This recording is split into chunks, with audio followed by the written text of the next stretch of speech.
Today, I want to speak to you about something very important, and that is how to read the Bible. You shouldn't read Genesis 1 like a astrophysics graduate student at a university. You should not focus on the what and the how, but on the who and the why. And when you do that, you're going to notice something called a septet, well, actually septuple, the heptad, a cardinal number that is the sum of 6 plus 1, the number 7. It's the number of completeness and perfection in the Bible. And notice in Genesis 2, it does not say it was morning and it was evening the seventh day. So you cannot be dogmatic that God's Shabbos was a 24-hour day. And if you're not dogmatic about that, you shouldn't be dogmatic about the other 6 days, because there's no thought of the cessation of divine work and the flow of energy, the energy holding the universe together, etc., etc. Because John 5:17, Colossians 1:17, Hebrews 1:3, it's very clear that the Chokmah holds everything together, and he's working, and his Father is working. Proverbs chapter 30, verse 4. So you have to be careful about saying that Adam was created on the 6th day and lived through the 7th day, because the week is complete and perfect. That's the point. And it's perfect at 7. And so are the perfect sacrifice victims taken from their mother after 7 days. Exodus 22:30. And so is Naaman's mikveh, 7 times in the Jordan. So is Joshua's Jericho march. So are the clean pairs of saved animals boarding the ark. So are the stems of the Mishkan menorah. So is the Shemitah, Shin, Mem, Yod, Tet, Hey, the 7th year in the agricultural cycle of the Israeli farmer. So and we're talking also about the Yovel, the Jubilee, 7 times 7. 7 letters in Revelation, 7 Tehilot, Kehilot, 7 spirits, 7 lampstands, 7 stars, 7 seals, 7 trumpets, 7 last plagues. And then we get to Daniel chapter 9. Now you want to count days? We'll start, I think Ezra arrives around 458, and he's going to reinstitute the Torah in Israel. He's sent there back there by the king, and we find out that there's a countdown, 70 heptads, and this is when righteousness is going to come in, and transgression will be, everything will be finished. Moshiach Yikaret, and after that the Beis Hamikdash will be destroyed.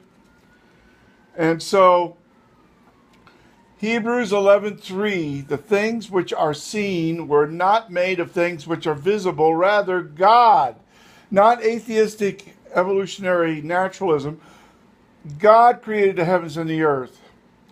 And we have to ask who and why, not what and how.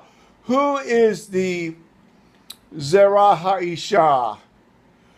How do we find him and cry out to him and be saved from the Zerah HaSatan that are going to be crushed by him?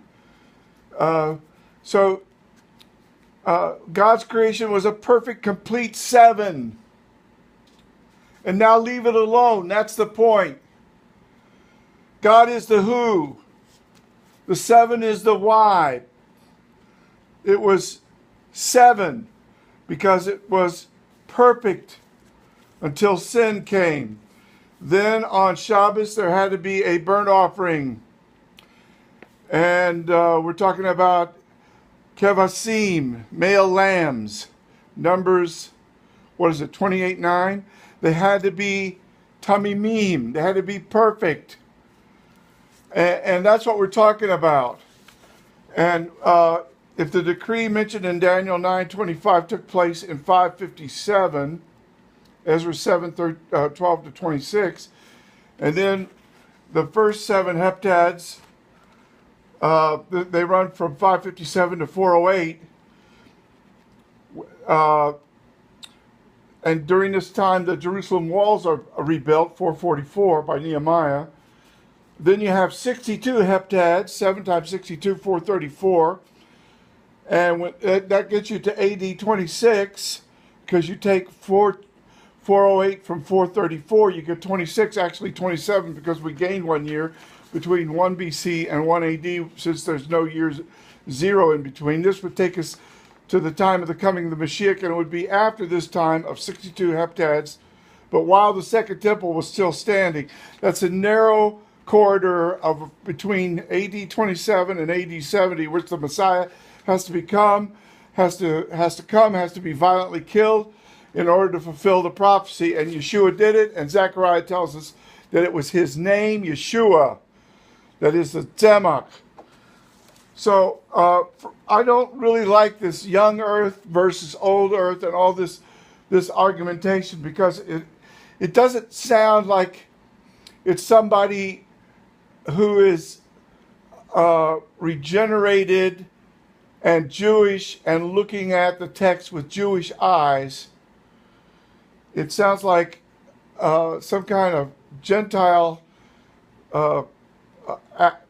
astrophysics graduate student, and the Bible is not answering the questions that he's asking. That's the problem, because he's not really perhaps even asking about salvation.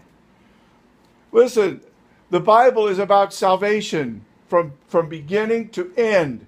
Yeshua says every word is about him, not about the things that an astrophysics graduate student would be inquiring about in the university, but about Yeshua.